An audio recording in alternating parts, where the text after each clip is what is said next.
আসসালামু আলাইকুম। এমপিভুক্ত শিক্ষকদের বেতন ভাতা নিয়ে যা একটা অবস্থা শুরু হয়েছে তা কিন্তু খুবই দুঃখজনক। সবার বেতন হয়ে যায়, শুধুমাত্র এমপিওভুক্ত শিক্ষকদের বেলায় এসেই নানা ধরনের কাহিনী শুরু হয়।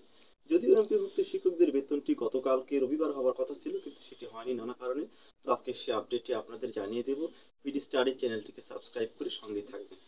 মাওসির একাধিক কর্মকর্তা কিন্তু বিভিন্ন গণমাধ্যমকে বিষয়টি নিশ্চিত করেছে যে যাদের এমপিভুক্ত শিক্ষকদের ইএফটির যে বেতন সেটা কিন্তু প্রায় সব প্রক্রিয়া সম্পন্ন হয়েছে, এবং ফেব্রুয়ারি মাসের প্রথম ধাপে কিন্তু 3,64,239 জন শিক্ষক আজকেই ইএফটির মেসেজ পেয়ে যাবেন।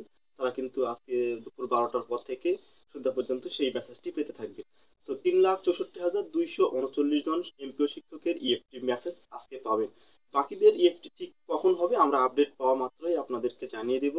যারা এমপিভুক্ত শিক্ষক নিয়োগ এবং এই সংক্রান্ত বিভিন্ন ধরনের তথ্য পেতে চান, তারা কিন্তু বিডি স্টাডি চ্যানেলটিকে সাবস্ক্রাইব করে আমাদের সঙ্গেই থাকবে। ধন্যবাদ।